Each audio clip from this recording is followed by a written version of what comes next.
جی اس وقت ہمارے ساتھ کھڑے ہیں سینیٹر مشاہد اللہ صاحب، اور سینیٹر مشاہد اللہ کے حوالے سے ادب پہ بھی بڑی بات کرتے ہیں اور پارلیمنٹ کے اندر بڑا کھل کر بولتے ہیں. کوئی بھی آمریت ہو یا کسی بھی طرح جو ہے وہ دباؤ ہو، پارلیمنٹ کی ہمیشہ بات کی ہے. تو ہم سینیٹر مشاہد اللہ صاحب سے پوچھیں گے کہ کس طرح کا جو نہال ہاشمی والا واقعہ ہے اور پارلیمنٹ کے اندر آج دوبارہ پیپلز پارٹی اور نون لیگ کے درمیان جو تلخی بڑی ہے، کیا 90 کی سیاست جو ہے وہ دوبارہ شروع کی جا رہی ہے؟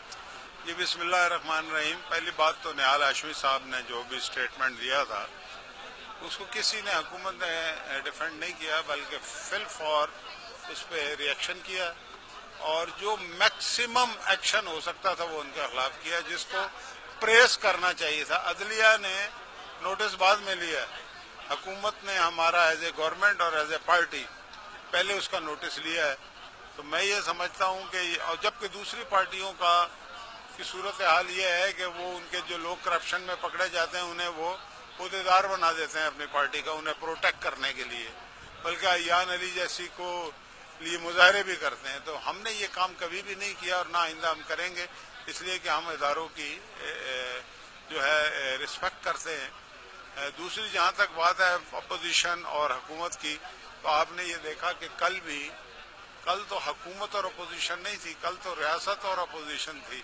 اس لیے کہ پریزیڈنٹ آف پاکستان حکومت کا نمائندہ نہیں ہوتا، وہ ریاست پاکستان کا نمائندہ ہوتا ہے. ریاست پاکستان کا نمائندہ جب تقریر کر رہا تھا تو اپوزیشن کا جو رویہ تھا وہ کیا درست تھا، یہ انہیں سوچنا چاہیے، اپنے گریبان میں جھانکنا چاہیے. اور آج ہی جو کچھ ہوا ہے اس کی پہل انہوں نے ہی کی ہے.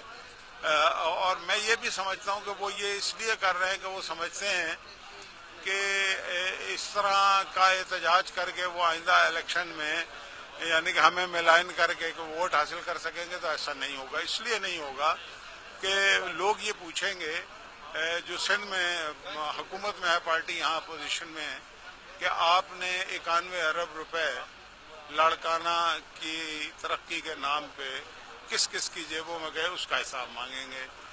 وہاں کے لوگ یہ پوچھیں گے کہ لال شہباز قلندر کے مزار پہ جو خودکش حملہ ہوا تھا وہاں پہ بجلی جو ہے وہ کیوں کٹی ہوئی تھی اور 5 کروڑ کا بل کیوں نہیں دیا گیا تھا، جبکہ ہر روز وہاں لاکھوں روپے اکٹھے ہوتے. وہ کون آدمی کھا گیا پیپل پارٹی کا؟ تیسری بات یہ ہے کہ لال شہباز قلندر کے مزار پہ جو لوگ شہید ہوئے تھے، کس شخص نے ان کی لاشوں کے ٹکڑے 2 کلومیٹر دور نالے میں ڈالے؟ ان سے یہ پوچھا جائے گا کہ کراچی آج بھی کچرا کنڈی کیوں بنا ہوا ہے اور آپ کراچی کا غلاظت کیوں صاف نہیں کر سکے. تو بات یہ ہے کہ غلاظت کو تو اسی لیے غلیظ حکومت تو غلاظت کو صاف نہیں کرتی نا، وہ تو غلاظت کو دیکھ کے خوش ہوتی ہے. تو یہ وہ باتیں ہیں جو ان سے پوچھے جائیں گی. اور کے پی کے میں بھی پوچھا جائے گا کہ آپ بڑکے مارتے ہیں، بڑے بڑے دعوے کرتے ہیں، آپ احتساب کی بات کرتے ہیں. 2 سال سے وہاں پہ نیب اور احتساب کا ادارہ بالکل ہی ختم ہے. آپ کے وزراء پکڑے گئے، آپ نے ان کو بچایا.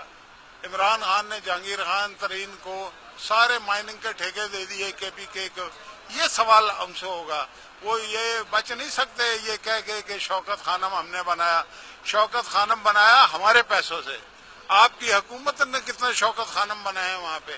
کیا آپ نے لیڈی ریڈنگ ہاسپٹل کو شوکت خانم کے سٹینڈرڈ کا بنایا؟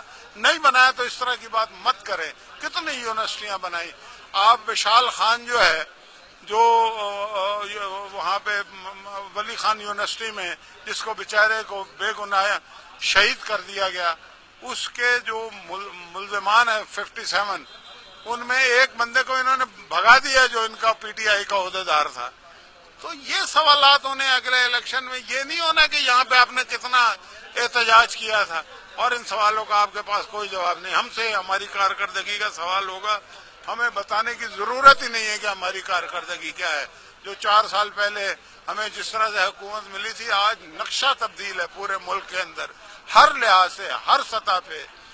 ہمیں اگر کوئی یہ کہتا ہے کہ آپ مطلب کہ سیسیلین مافیا ہیں، تو میں یہ کہنا چاہتا ہوں کہ پچھلی حکومت کے دوران اسی سپریم کورٹ نے یہ کہا تھا کہ 3 پارٹیوں کے عسکری ونگ ہیں، انہیں مافیا ڈکلیئر کیا تھا. ہم نے اس مافیا سے لوگوں کی جان چھڑائی ہے نا، کسی اور نے تو نہیں چھڑائی. تو ہمیں یہ کیسے کہا جا سکتا ہے؟